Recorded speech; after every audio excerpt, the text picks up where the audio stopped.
Selamat sejahtera, Dr. Akmaliza Abdullah. Kami daripada Kumpulan 3 akan membentangkan tajuk Deepfake dan Fitnah Digital, Ancaman Terhadap Reputasi dan Kebenaran. Topik ini dipilih kerananya sangat relevan dalam era digital masa kini, di mana teknologi seperti deepfake boleh digunakan untuk menyebarkan maklumat palsu yang merosakkan reputasi dan menjejaskan kepercayaan masyarakat. Struktur pembentangan kami akan bermula dengan pengenalan, diikuti dengan punca penularan, statistik penyalahgunaan, perbincangan dari sudut falsafah dan kesannya terhadap masyarakat, serta diakhiri dengan cadangan, rumusan dan rujukan. Sekarang saya akan mulakan dengan bahagian pengenalan. Slide ini secara ringkas berkata bahawa dalam dunia moden, kecerdasan buatan AI semakin meluas penggunaannya, termasuk dalam menghasilkan kandungan digital. Namun, teknologi seperti deepfake juga disalahguna untuk mencipta video atau audio palsu yang sukar dibezakan dengan kandungan sebenar. Menurut Profesor Angela Oroboh dari University Virginia, jenayah cyber kini memanfaatkan AI untuk menipu dan menyamar secara meyakinkan, menjadikan sempadan antara realiti dan rekaan semakin kabur. Justru itu, isu ini perlu diberi perhatian serius demi memastikan keselamatan dan integriti masyarakat digital kita. Seterusnya, kita lihat pula pada punca penularan fitnah digital. Secara umumnya, terdapat 3 faktor utama yang mendorong kepada penularan fitnah digital, iaitu dari sudut teknologi, manusia dan motif, serta sosial. Pertama sekali, dari sudut teknologi, penyalahgunaan AI memainkan peranan besar. Teknologi ini membolehkan penciptaan kandungan palsu yang sangat sukar dibezakan daripada yang asli. Selain itu, kelemahan algoritma juga menjadi faktor di mana maklumat palsu, sensasi atau kontroversi lebih mudah tular dan menjadi popular. Yang kedua, dari aspek manusia dan motif. Antara punca utamanya ialah kelemahan penguatkuasaan undang-undang. Walaupun wujud peruntukan seperti Seksyen 211 dan 233 Akta Komunikasi dan Multimedia 1998, pelaksanaannya masih kurang berkesan. Di samping itu, terdapat juga motif politik atau peribadi, di mana teknologi seperti deepfake digunakan untuk menjatuhkan lawan atau memanipulasikan persepsi demi kepentingan tertentu. Yang terakhir, iaitu ketiga, dari sudut sosial. Penggunaan media sosial yang tidak bertanggungjawab amat ketara. Ramai pengguna berkongsi maklumat tanpa menyemak kesahihannya, sekaligus memudahkan penyebaran berita palsu. Tambahan pula, kurangnya literasi media terutama dalam kalangan rakyat Malaysia menyebabkan mereka mudah terpengaruh dengan kandungan yang tidak sahih. Dengan ini, saya akan serahkan kepada rakan saya untuk meneruskan pembentangan dengan statistik penyalahgunaan deepfake dan fitnah digital. Selamat sejahtera. Topik yang saya akan membincangkan hari ini adalah statistik penyalahgunaan deepfake dan fitnah digital. Tajuk pertama adalah jenis penyalahgunaan deepfake di seluruh Malaysia. Menurut statistik yang ditunjukkan pada pie chart kat sini, penggunaan teknologi deepfake telah digunakan dalam berbagai cara yang mengembang kepada jenayah, cyber dan penyalahgunaan maklumat. Daripada jumlah kes yang dilaporkan, 40% melibatkan penipuan seperti menyamar menggunakan identiti palsu untuk menipu mangsa bagi mendapatkan wang atau maklumat peribadi.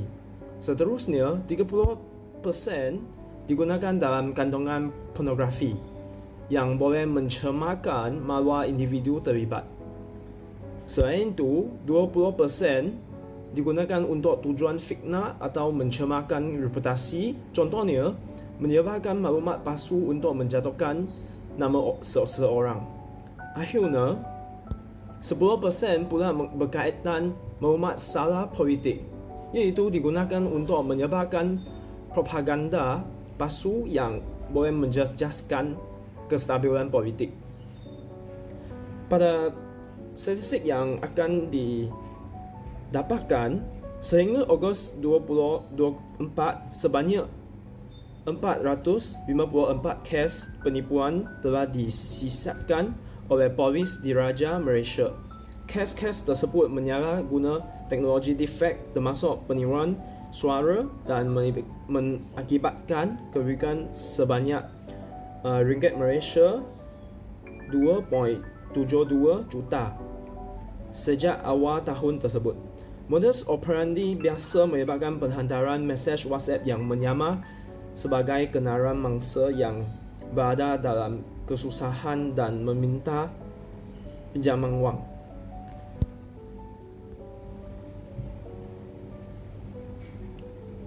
Seterusnya, tajuk yang kedua adalah pertumbuhan kadar penipuan identiti dalam sektor fintech dalam tahun 2024. So, dalam sektor teknologi kewangan fintech ni, Hong Kong mencatatkan lonjakan tertinggi dalam kadar penipuan identiti sebanyak 218%. Diikuti oleh India 182%, Thailand 154% dan akhirnya Malaysia dengan 108%. Trend ini menunjukkan bahawa sektor fintech semakin menjadi sasaran utama serangan cyber terutamanya melalui penipuan identiti yang melibatkan penggunaan maklumat palsu atau maklumat yang dicuri. Seterusnya, topik yang next adalah pertumbuhan kadar penipuan identiti dalam sektor kripto. Bagi sektor kripto pula, Indonesia dan Thailand masing-masing menunjukkan kadar penipuan identiti sebanyak 105%. Manakala Singapura mencatatkan 71%, Malaysia turut merekodkan kadar pertumbuhan sebanyak 63%.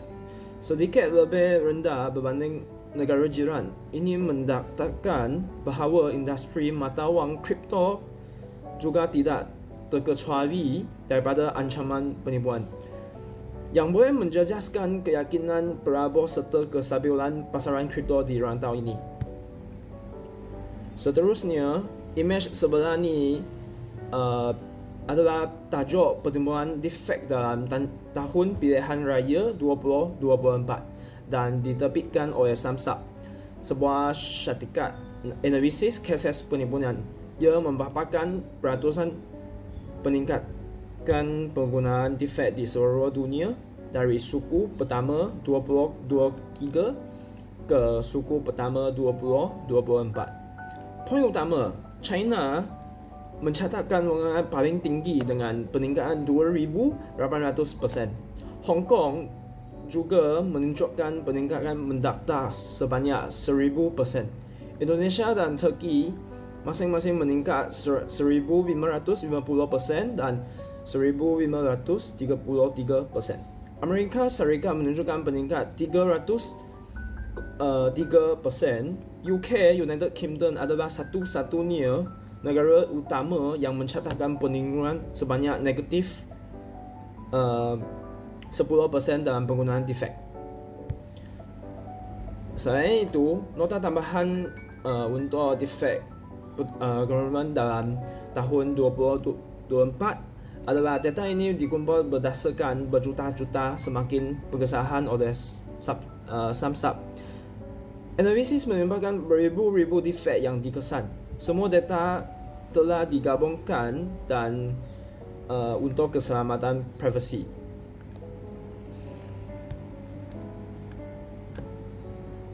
Akhirnya, kajian statistik defect mengikut industri dan menunjukkan penurunan penggunaan defect dalam pelbagai industri dalam suku pertama 2023 Q1 atau kuartal 1 2023 hingga suku pertama 2024. Pertumbuhan paling ketara berlaku dalam industri iGaming, permainan taman harian dengan lonjakan sebanyak 1,520%. Marketplace macam Carousell, Shopee ni platform jual beli meningkat sebanyak 900%. Fintech yang kita telah dibincangkan, teknologi kewangan melonjak 533%. Kripto meningkat 217%. Consulting mencatatkan kenaikan sebanyak 138%. Media dalam talian hanya menunjukkan penurunan sederhana sebanyak 68%.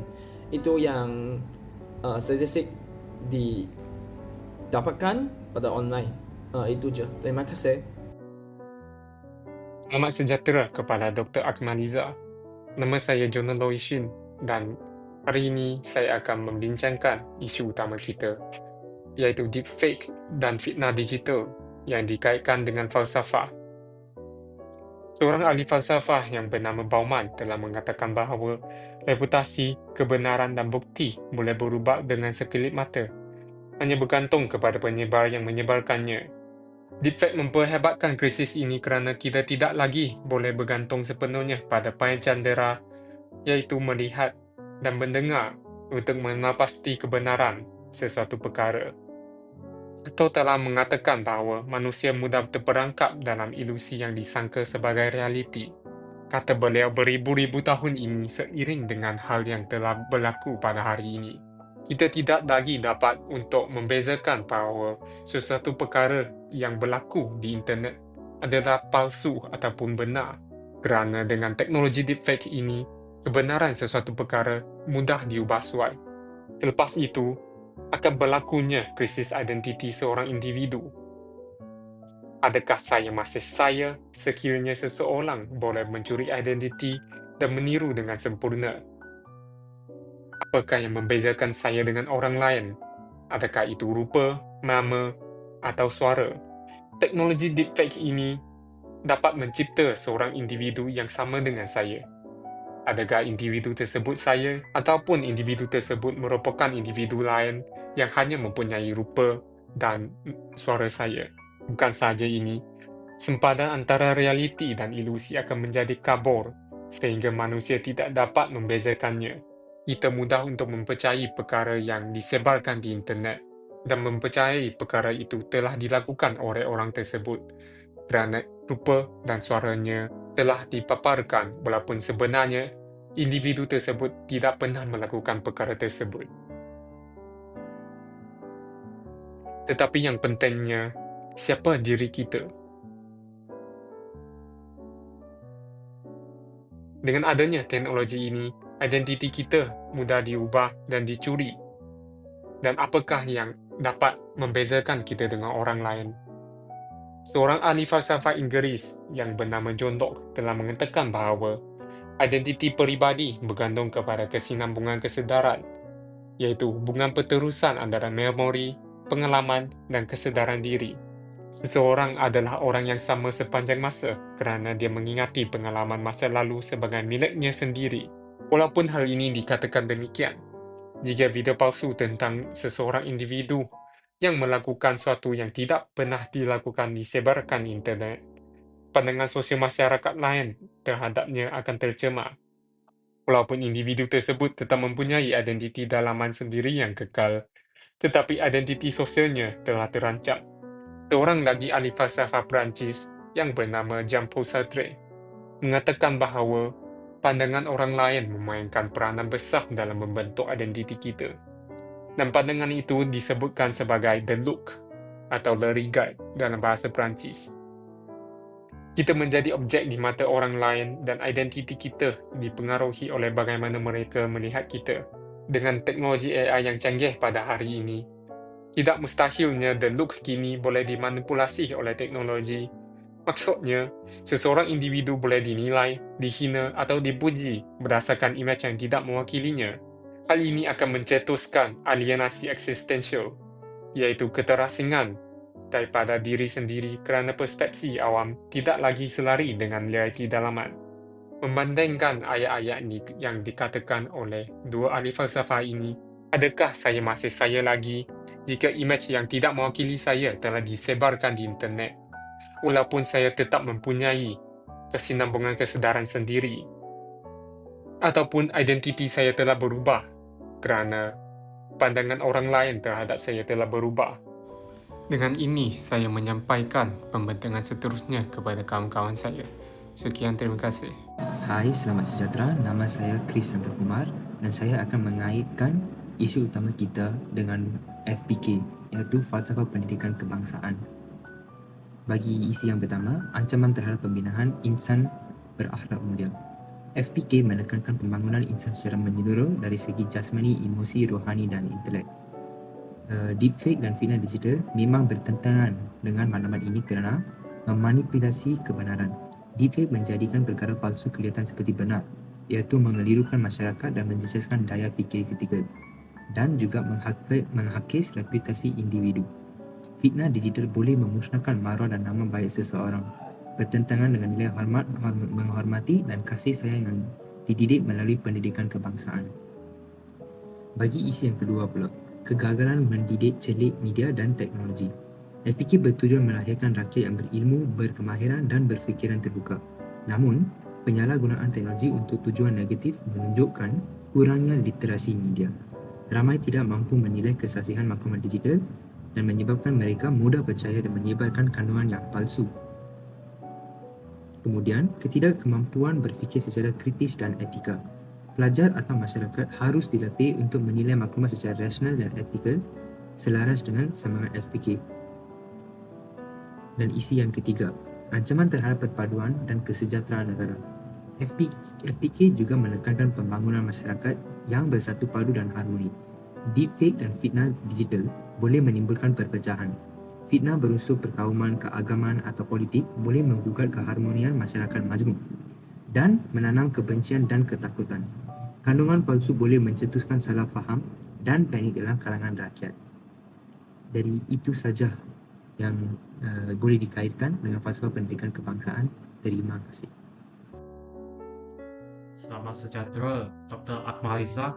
Nama saya Chan Jaming. Marilah kita berbincang macam mana isu deepfake dan fitnah digital boleh dikaitkan dengan hukum negara. Jadi sebelum ni, izinkan saya memperkenalkan latar belakang bagi rukun negara. Pada tahun 1969, pada masa itu hubungan antara kaum semakin tegang dan perpaduan antara kaum juga gagal dipupuk. Pada masa itu berlakunya sesuatu peristiwa yang sungguh serius, iaitu tragedi 13 Mei. Untuk mengelakkan peristiwa sebegini pada masa hadapan, Majlis Perundingan Negara merumuskan satu ideologi, iaitu rukun negara yang mampu mengatasi garis memisah antara kaum. Rukun ini diisytiharkan oleh Yang di-Pertuan Agong Sultan Ismail Nasiruddin Shah pada tahun 1970. Kandungan dalam rukun negara termasuklah kepercayaan kepada Tuhan, kesetiaan kepada raja dan negara, keluhuran perlembagaan, kedaulatan undang-undang, dan kesopanan dan kesusilaan. Rukun negara ini menjadi teras falsafah negara yang mempengaruhi aspek-aspek kehidupan harian kita sehingga hari ini. Jadi, boleh dikatakan implementasi rukun negara adalah efektif untuk mengatasi pengkhianatan fitnah deepfake. Jadi,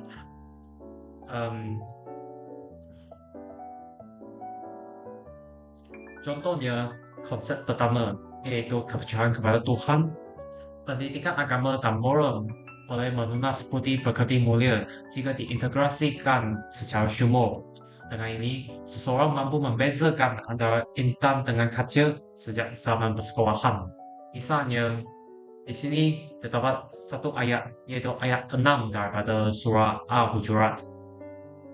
Prinsip tabayun tersebut menegaskan kepentingan pemikiran kritikal untuk menentukan kebenaran sesuatu berita sebelum mengambil tindakan. Untuk bahagian ini, untuk mengelakkan kesalahan semasa membuat rujukan, saya juga merujuk pendapat daripada rakan-rakan Muslim saya untuk memastikan bahawa contoh yang saya gunakan adalah betul. Jadi, di sini terdapat contoh kedua. Okey. Di sini adalah ayat daripada surah An-Nur. Ayat ini memberikan amaran bahawa penyebaran berita kecil akan dihukumi oleh Tuhan. Dan ini termasuklah berita fitnah melalui deepfake. Jadi, bukan saja pendidikan agama Islam, tetapi kita terdapat pendidikan moral untuk belajar bukan Islam. Di sini, buku teks pendidikan moral tingkatan 4 juga menegaskan implikasi negatif penyampaian etika teknologi maklumat, termasuklah menimbulkan fitnah.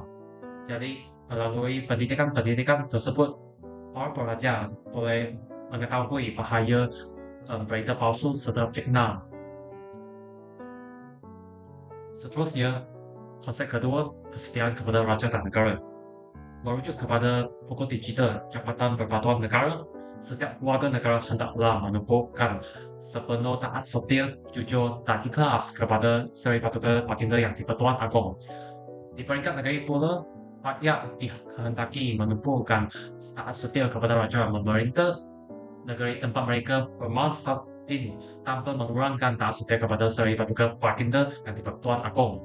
Jadi, setiap rakyat Malaysia mestilah menunaikan ketanggungjawab dan kewajipan mereka untuk menunjukkan ketaatan, mempertahankan maruah institusi diraja dan negara daripada peristiwa fitnah. Dengan ini, suatu masyarakat yang madani dan bermaruah dapat dibentuk. Seterusnya, konsep ketiga, keluhuran perlembagaan dan kedaulatan undang-undang. Bukan sahaja dari aspek moral, agama dan juga institusi diraja, tetapi peristiwa fitnah boleh dielakkan daripada konteks perundangan. Jadi di sini kami ada Akta Komunikasi dan Multimedia 1998. Perbuatan fitnah melalui teknologi defect merupakan apa-apa komen, permintaan, cadangan atau komunikasi lain yang ucap, sumbang, palsu, mengancam atau jelik sifatnya dengan niat untuk menyakiti hati, menganiayai, memukul atau mengganggu orang lain. Jadi kami juga ada kanun keseksaan, yaitu seksaan bagi fitnah, termasuklah fitnah digital melalui aplikasi defect. Jadi kami ada perundangan yang lengkap untuk menjatuhi hukuman kepada penjenayah yang melakukan jenayah fitnah. Jadi implementasi undang-undang ini boleh menjadi sesuatu contoh kepada masyarakat untuk mengelakkan peristiwa yang sebegini pada masa hadapan. Dan seterusnya, kesopanan dan kesusilaan. Keangkuhan yang menyinggung perasaan seseorang atau sesuatu golongan adalah personality yang dihindari oleh seseorang yang bersopan santun kalau kita merujuk kepada buku digital itu. Dengan berpandukan buku ini, sesuatu masyarakat pelihara dan penyayang dapat dibentuk selaras dengan kepribadian bangsa dan nilai murni. Maka dengan ini, kadar fitnah defect akan berkurang kerana berbagai pihak sedar akan kemudaratan fitnah akibat penyebaran informasi defect terhadap masyarakat yang penyayang dan harmoni. Assalamualaikum dan salam sejahtera semua. Pembentangan saya hari ini bertajuk Deepfake dan Fitnah Digital. Perspektif falsafah. Kita akan meneroka bagaimana beberapa aliran falsafah memberikan pandangan yang kritikal terhadap fenomena teknologi deepfake. Kita mulakan dengan falsafah realism, khususnya daripada Plato. Dalam alegori gua, Plato menggambarkan realiti sebagai bayang-bayang pada dinding, hanya ilusi tentang bentuk sebenar realiti. Teknologi deepfake mencerminkan idea ini dengan memanipulasi imej dan suara untuk mencipta sesuatu yang tampak benar, tetapi sebenarnya palsu. Ia memberi gambaran seolah-olah benar, namun sebenarnya hanyalah bayang yang memperdaya. Seterusnya, René Descartes melalui aliran skeptisism mengajar kita untuk sentiasa meragui apa yang kita lihat dan dengar, terutama dalam dunia digital. Ungkapannya yang terkenal, cogito ergo sum, saya berfikir, maka saya wujud, menunjukkan bahawa hanya pemikiran sendiri boleh dipercayai sepenuhnya. Dalam konteks teknologi deepfake, skepticism mengingatkan kita bahawa maklumat digital tidak semestinya benar. Maka, penting untuk kita berfikir secara kritis dan menyemak kesahihan sebelum menerima sesuatu sebagai kebenaran. Daripada sudut utilitarianism, John Stuart Mill menekankan bahawa tindakan dianggap betul jika membawa kebahagiaan kepada jumlah yang paling ramai.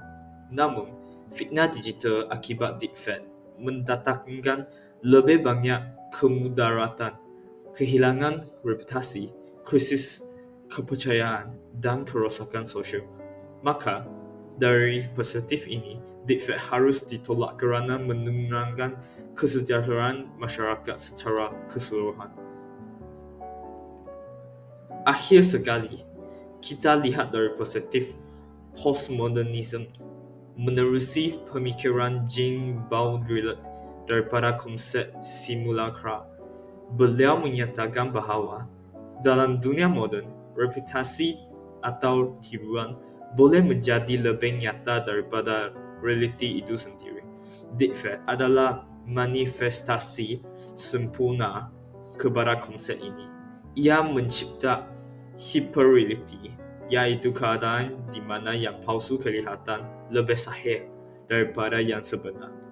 Dalam dunia yang dipenuhi dengan simulasi seperti ini, sempadan antara yang nyata dan palsu menjadi semakin kabur, dan kita hidup dalam satu bentuk realiti baharu yang berdasarkan ilusi semata-mata.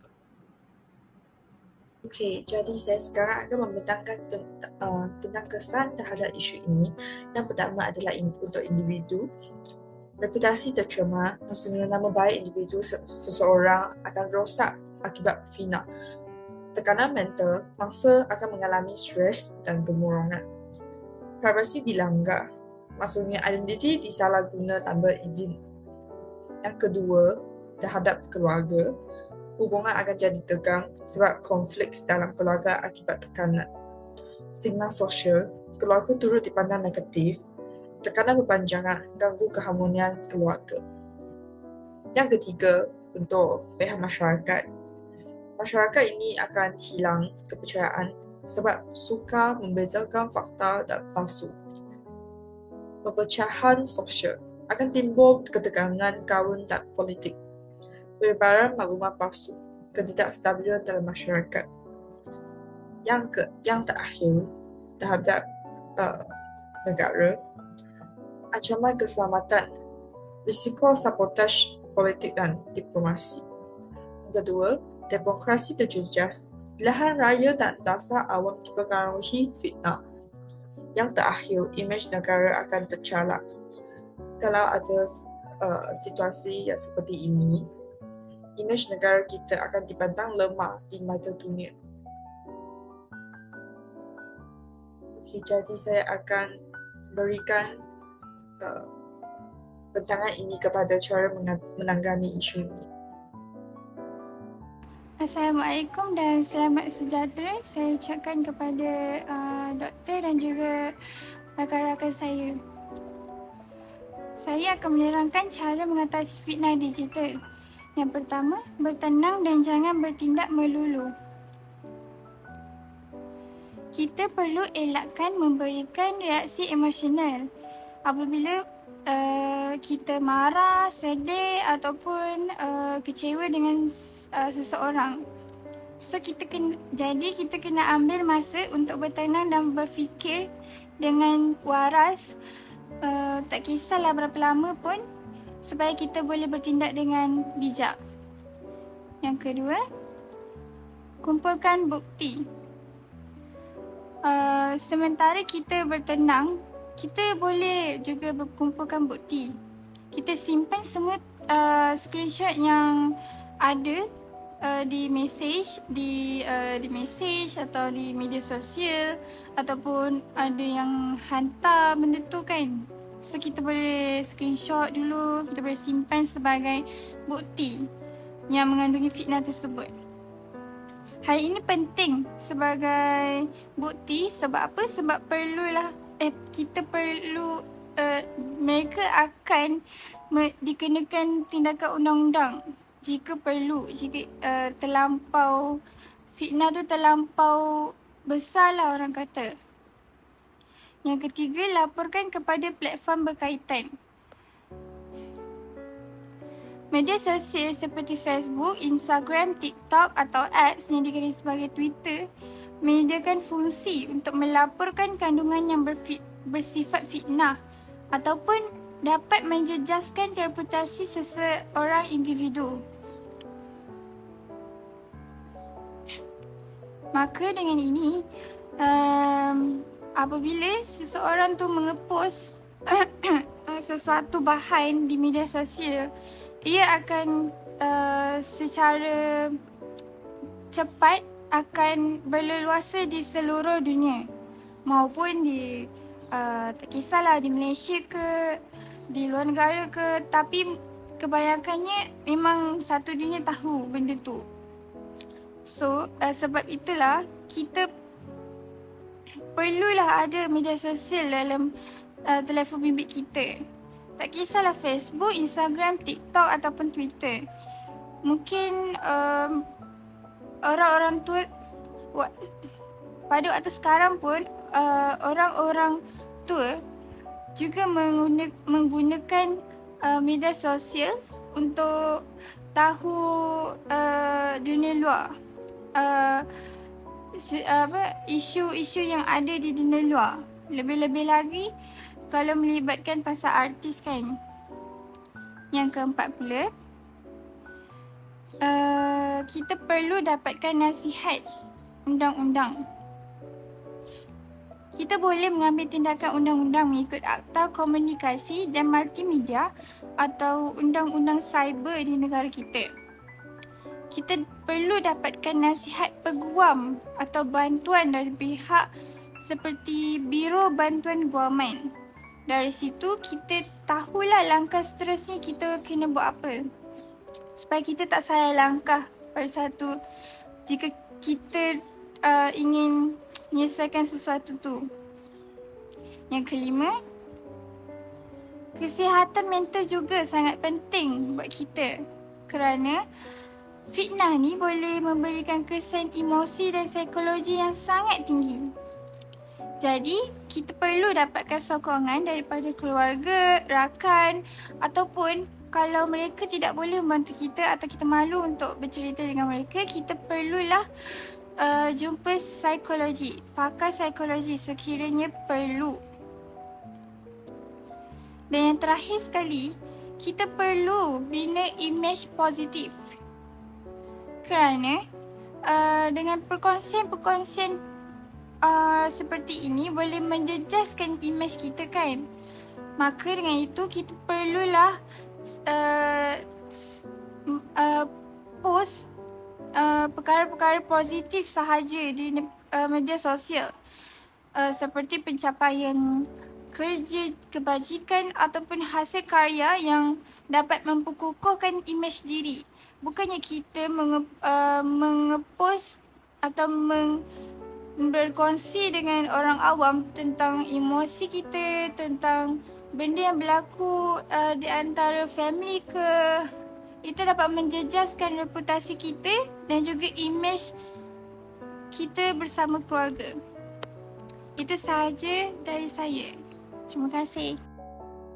Hai, nama saya Ko Zi Chong. Hari ini saya nak bentangkan tentang cara mengatasi fitnah digital.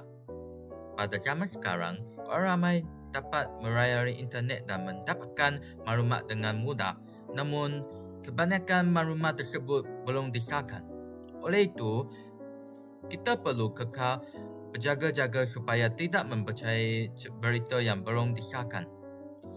Untuk memastikan kesahihan berita tersebut, kita perlu kumpulkan bukti-bukti berita tersebut dan selepas itu melaporkan kepada platform yang berkaitan seperti sebenarnya.my yang dapat membantu kita menyelamatkan kesahihan berita tersebut.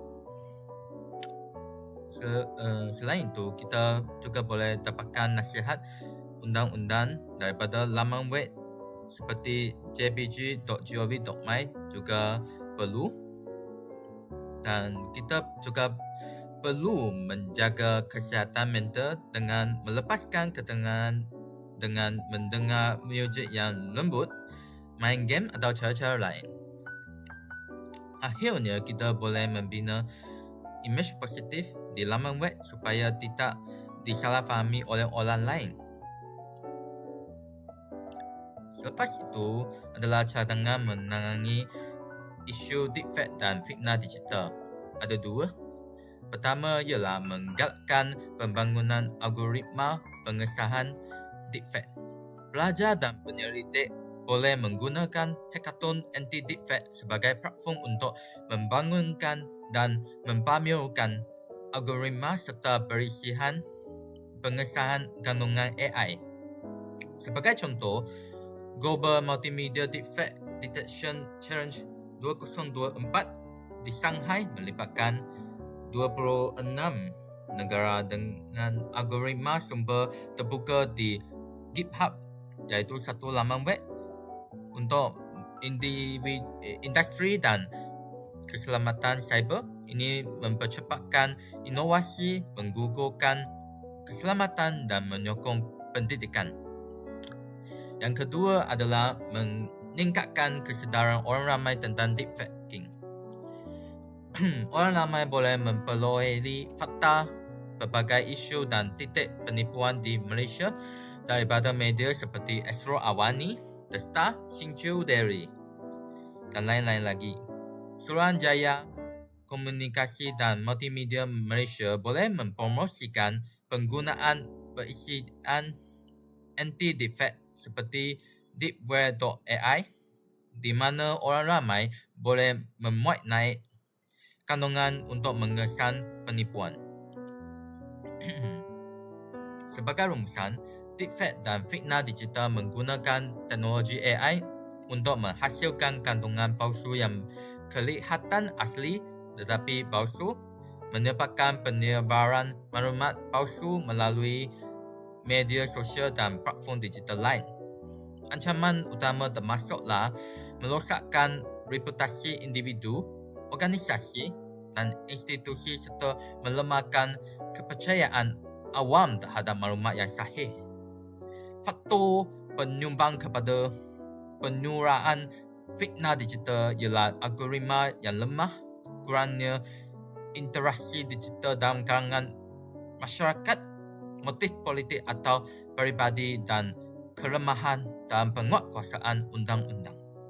Implikasi sosial akibat fitnah digital termasuk menggugat kestabilan sosial dan politik, menghakis kredibiliti institusi serta menimbulkan keliruan dan ketidakpercayaan dalam masyarakat. Penyelesaian memerlukan usaha bersama melibatkan kerajaan, syarikat teknologi, media dan pengguna yang bagai aut tenang debing untuk meningkatkan kesedaran digital, membangunkan teknologi pengesahan deepfake serta memperkukuh undang-undang berkaitan. Sekian, terima kasih.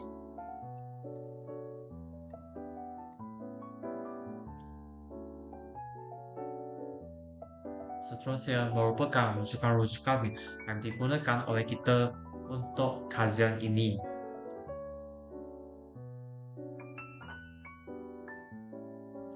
Sekian, terima kasih daripada kumpulan 3 diucapkan kepada Dr. Akmal Rizal.